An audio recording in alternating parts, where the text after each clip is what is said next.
Hi, I'm Dr. Kulreet Chaudhary. I've been getting a lot of messages of tremendous concern from my patients regarding this conflict that's happening between the Ukraine and Russia. And it's perfectly natural to have such a strong response when the world is in such a massive upheaval. I want to share some tips today on how to stay balanced even in the midst of tremendous conflict in the world. And we can use this really as a way of finding balance even when we experience individual conflict in our own lives.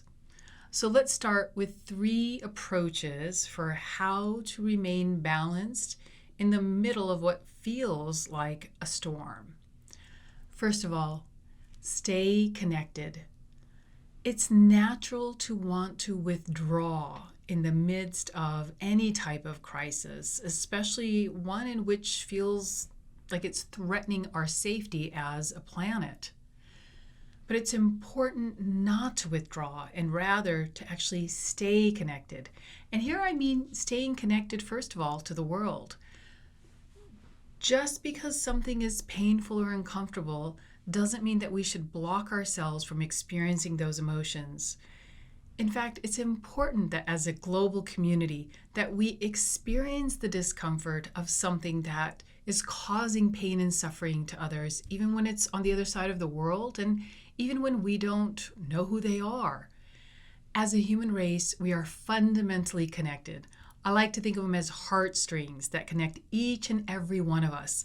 So to feel the pain and suffering of those that are going through such tremendous crisis in their life is natural and normal. And you do not want to block your connection to humanity just because it feels uncomfortable. Instead, embrace the discomfort of that connection. Embrace the discomfort that you're feeling because others are suffering. And through that connection, send love, healing, and peace to those that you can feel your connection to. And stay connected to your friends and family. Again, it's a normal defense mechanism to withdraw and isolate yourself when there is crisis. But human beings, we're social. We need connection. We need to feel like we're a part of a group. And that's how healing occurs, is through connection.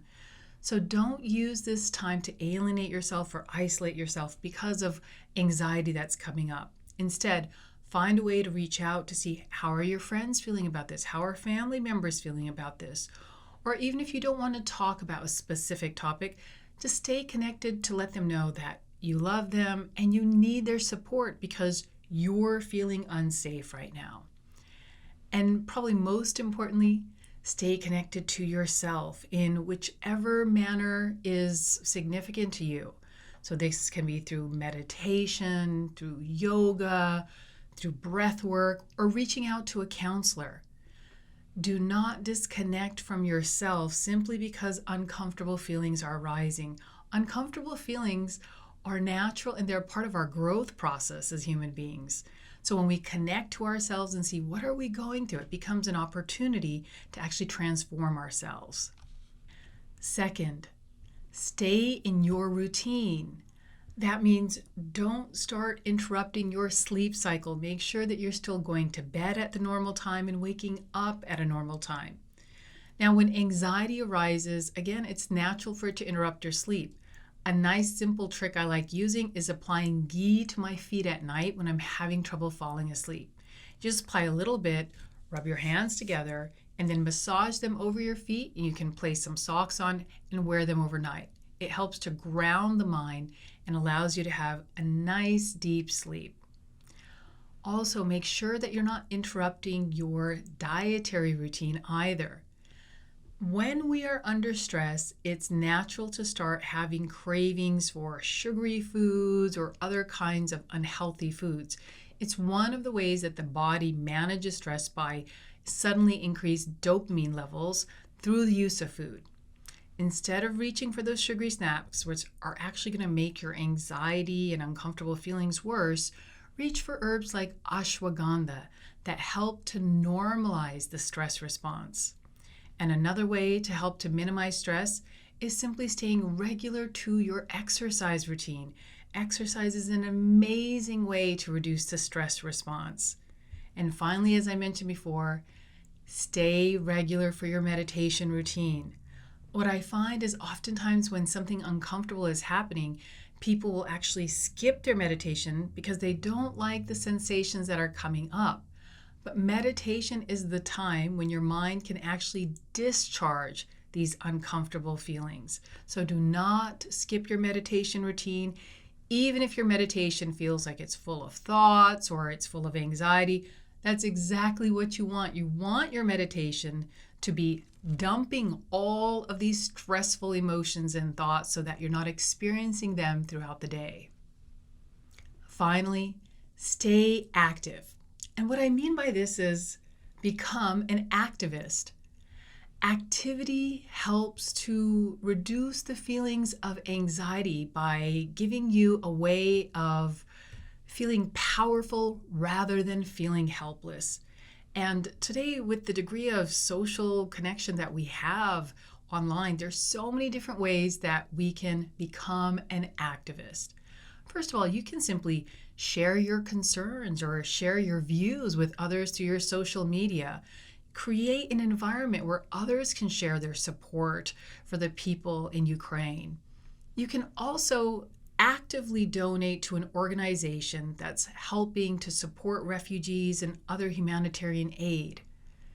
Every time that you take an action towards helping somebody else, that action immediately comes back to you. And in this case, it can come back to you in the form of reducing your own sense of anxiety and just feeling that you're actually able to help somebody in need. That is a tremendous gift when you're able to actually reach out to someone and help them in a time of crisis. And right now we have so many opportunities to help the people in Ukraine. And finally, we underestimate the power of both prayer and meditation. But you can pray on a daily basis or include anyone suffering in the world as part of your daily meditation sankalpa. Sankalpa is an intention. It's simply the intention that you hold when you're sending this energy out to someone in particular or a particular part of the world. And I really invite you to bring your children into this practice because when these global events occur, even if you're not talking about that at home, your kids are definitely talking about these events at school. And that uncertainty in what they're hearing from the news or from other children can bring up a tremendous amount of anxiety. And so when you include them in your daily prayer, in your daily meditation, and show them how they can direct their concern and anxiety and transform that into love, compassion through the act of prayer and meditation, you help them also to become powerful rather than feeling helpless. I hope these tips help you to understand how we can take any situation that arises as a crisis and turn it into an opportunity for transformation.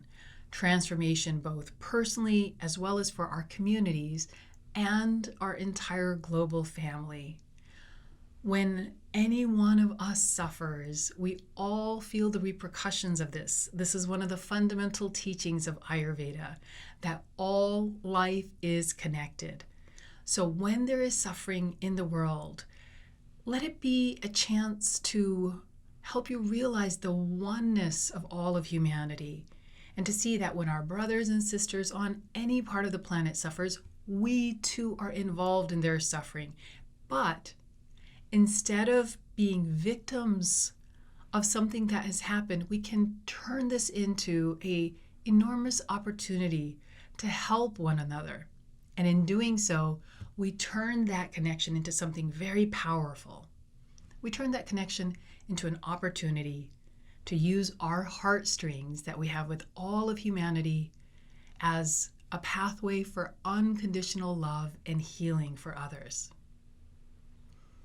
I'm Dr. Kulreet Chaudhary, wishing you health and happiness.